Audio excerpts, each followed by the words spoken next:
काय तुमच्या घरात सुद्धा शेवग्याच्या शेंगांची भाजी करताना मसाला बनवूनच केली जाते? तर चला मग आज आपण मसाला न बनवता चमचमीत अशी शेवग्याच्या शेंगांची चविष्ट अशी भाजी कशी बनवायची याची रेसिपी पाहू. नमस्कार, तुमच्या आमच्या फ्लेवर स्टुडिओ यूट्यूब चॅनलमध्ये मी तुम्हा सर्वांचे स्वागत करते. शेवग्याच्या शेंगांची भाजी बनवण्यासाठी येथे मी शेवग्याच्या शेंगांना स्वच्छ निवडून घेतले आहे. आता आपण या शेवग्याच्या शेंगा 2 ते 3 पाण्याने स्वच्छ धुवून घेणार आहोत. शेंगा स्वच्छ धुवून झाल्यानंतर आता आपण या शेंगा शिजवून घेणार आहोत. त्यासाठी इथे मी गॅसवर कढईमध्ये 1.5 ग्लास पाणी गरम होण्यासाठी ठेवले आहे.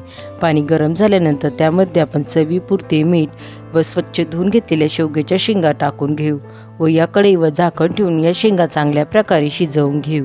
आता जोपर्यंत आपल्या शेंगा शिजत आहे तोपर्यंत आपण मसाला बनवून घेऊ. त्यासाठी इथे मी खलबत्त्यामध्ये भाजून घेतलेले अर्धी वाटी शेंगदाणे, पाव वाटी किसून घेतलेले खोबरे, 1 टीस्पून हळद, 1 टेबलस्पून काश्मीरी लाल मिरची पावडर, 2 टेबलस्पून घरगुती गरम मसाला, तुमच्याकडे जो कोणता साठवणीचा मसाला असेल त्याचा तुम्ही वापर करू शकतात, अर्धा इंच आल्याचे तुकडे, 4 ते 5 लसूण पाकळ्या व चवीपुरते मीठ टाकून हे सर्व चांगल्या प्रकारे ठेचून घेऊ. मसाला एकदम बारीक असा ठेचून झाल्यानंतर आता आपला भाजीसाठी लागणारा मसाला बनवून तयार आहे. आता जोपर्यंत आपण मसाला बनवत होतो तोपर्यंत आपल्या शेंगासुद्धा चांगल्या प्रकारे शिजल्या गेल्या आहेत. आता आपण गॅस बंद करून घेऊ व भाजी बनवण्यास घेऊ. भाजी बनवण्यासाठी इथे मी गॅसवर कढईमध्ये 2 टेबलस्पून तेल गरम होण्यासाठी ठेवले होते. तेल छान प्रकारे गरम झाल्यानंतर त्यामध्ये 1 टीस्पून जिरे व खलबत्त्यामध्ये कुटून घेतलेला सर्व मसाला टाकून घेऊ.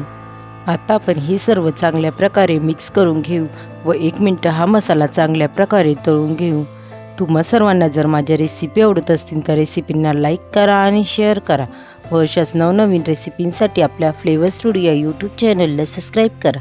त्यासोबत शेजारील बेल आयकॉनला प्रेस करा म्हणजे तुम्हाला येणाऱ्या सर्व नवीन रेसिपींचे नोटिफिकेशन सर्वात पहिले मिळेल.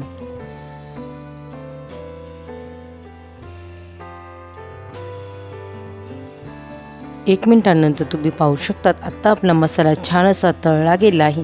आता आपण यामध्ये शिजवून घेतलेल्या शेवग्याच्या शेंगा टाकून घेऊ व हे सर्व चांगल्या प्रकारे मिक्स करून घेऊ. याआधीसुद्धा मी शेवग्याच्या शेंगांच्या वेगवेगळ्या रेसिपी तुमच्यासोबत शेअर केल्या आहेत.